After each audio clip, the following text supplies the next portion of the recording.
have a hard time figuring out who they're playing against and what they should do, and they're down 2-0 in games and 9-1, and then kind of a light bulb goes on in their mind, like ding, oh, now I know what to do.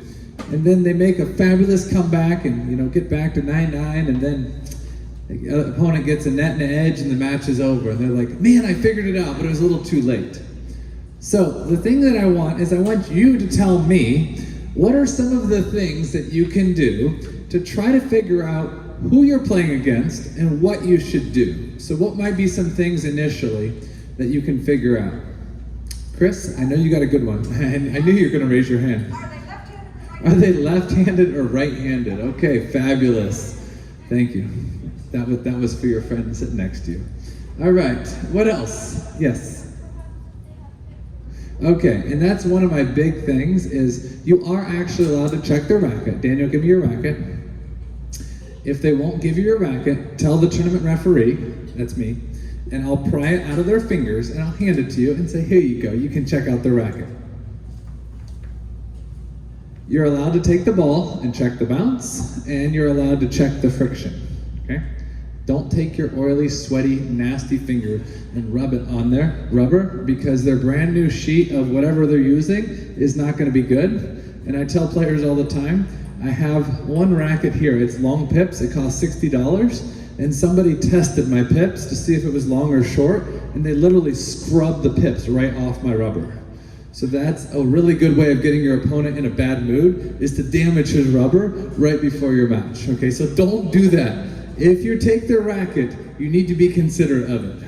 Your hand should not smell bad. You shouldn't be rubbing sweat and oil all over the racket. You're checking the rubber. You're not trying to damage their equipment. Good. What else? Yeah, Michael, can you not bounce the ball? Thank you. Brody? What was that? Reading the spin. This is one generalization that's actually quite important. And I hear this one a lot. People will say, oh, his push wasn't as spinny as I thought.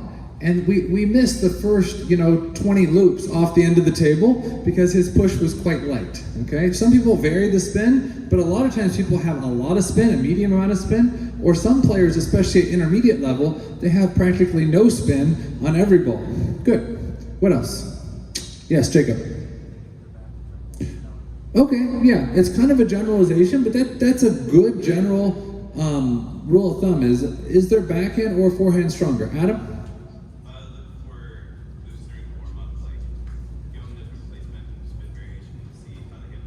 Okay, but during warm-up, you should actually try to warm up. You shouldn't be trying to make too many tactical plays in warm-up, but you can observe that, yes? Alex?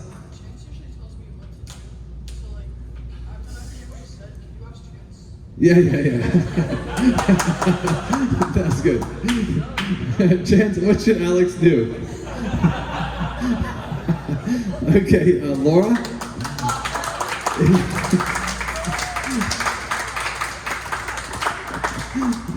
Laura?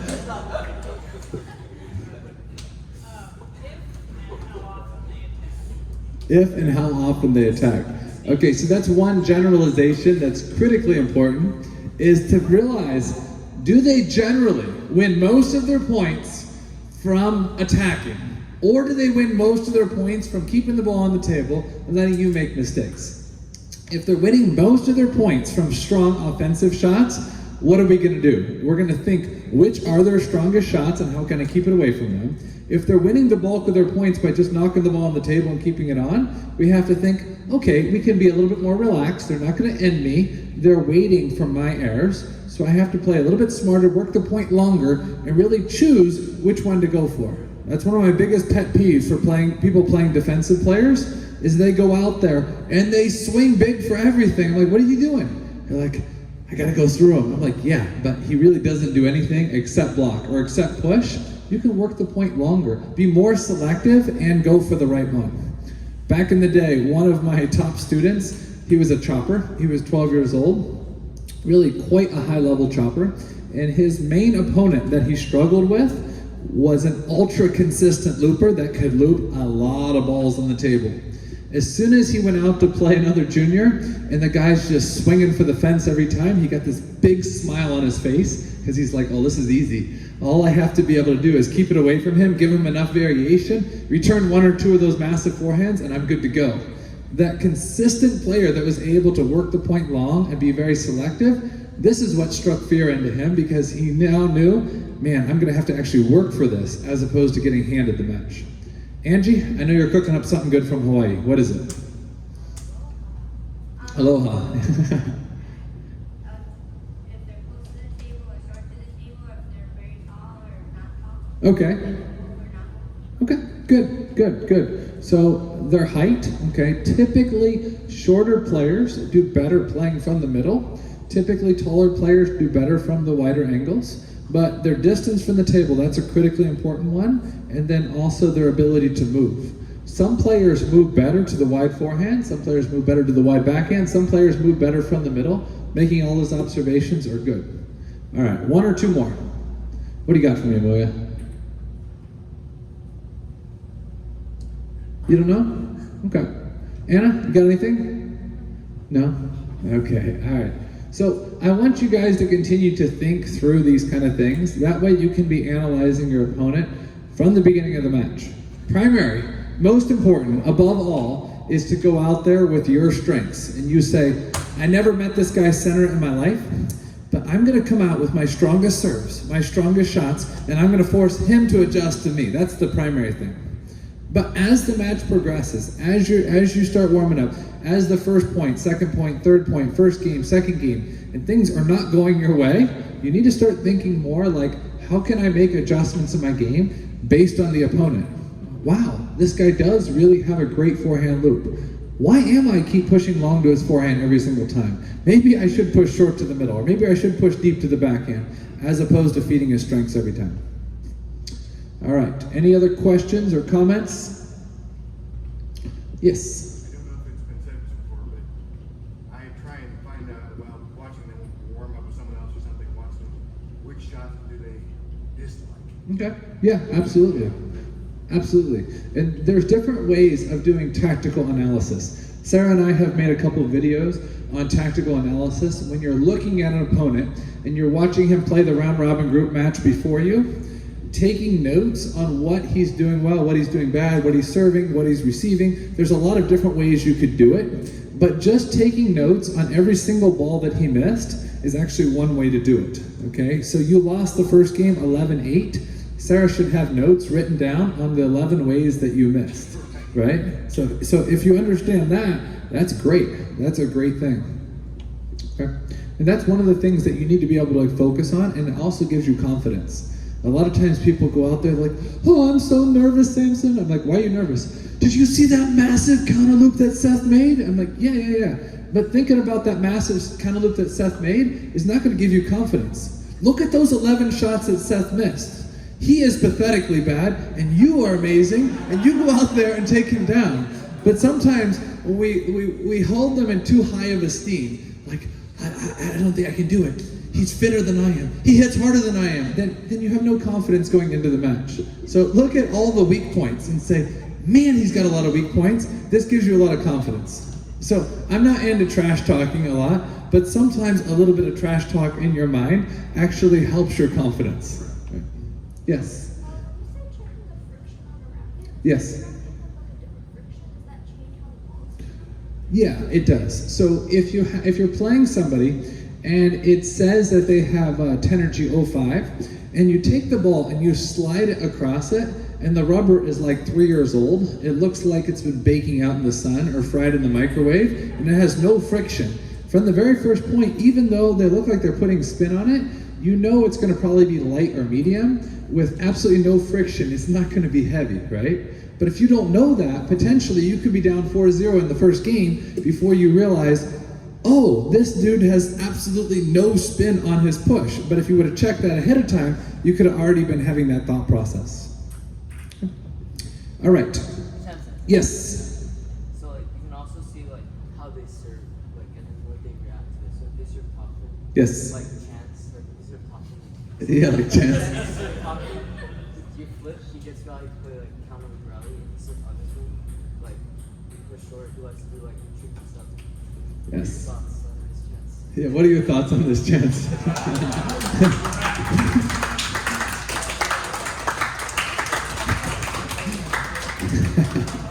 Yeah. So out of all the things that you can look at, serve and serve return probably is the number one thing. How do they serve?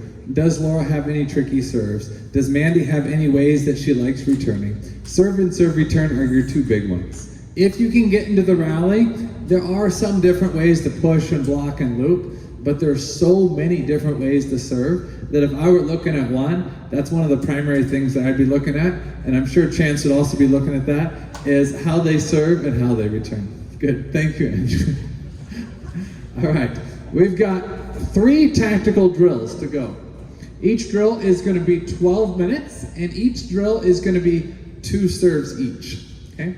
Our first 12 minutes, it's going to be short serve, short backspin serve. Push, short, medium, or long to any location, and then directly free point. When the coach goes by, he's going to ask you the question, which pushes have brought about the best sequences for you, or which pushes have brought about direct errors from the opponent, okay? When the coach goes by, you should be able to clearly tell him, when I push long to Laura's backhand, it's okay. When I push long to Laura's forehand, it's a disaster. But when I push wide angle to Laura's backhand, I've got a point every time. When I push short, her forehand flip is good.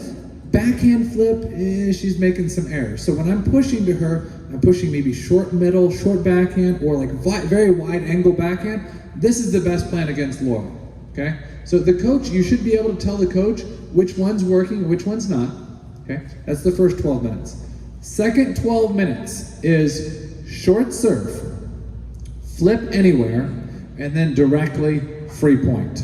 And again, you should be able to tell the coach which types of flips and which locations are setting up your game best, okay? And then the third 12 minutes is directly serve anything, short, medium, or long, and free point. And again, you should be able to tell your coach as he goes from table to table what's working and what's not. It's very difficult to play tactically smart if we have no clue what's working and what's not working. So as soon as we go out there, Alex, what's the first 12 minutes? So you're going to do short serve, Yes. and then they're going to push short, medium, or flip. No. Short, medium, or long, only push, and then free point. And how many serves each? Yeah, not 5, not 7, not 12, 2 serves each. Good. And Advik, where's he at? There he is. 7-year-old Advik, what's the second drill? You don't know? Come on, I told Chance last night, I said, you always know the answer. Yeah, what's the second drill? Fiona, stand up. What's the second drill? Short serve, flip anywhere, and free point. All right, center, stand up. Shout out loud, really loud. What's the third drill? Yeah, there is a third drill. Yeah. Okay, Sarah, stand up. You don't know the third drill. Okay, Seth, stand up. And give me your attention voice. Alright, it's anything. Serve free. Yes, short, medium, or long serve. Thank you, Seth. All right, head back to your same tables, then we'll divide you up.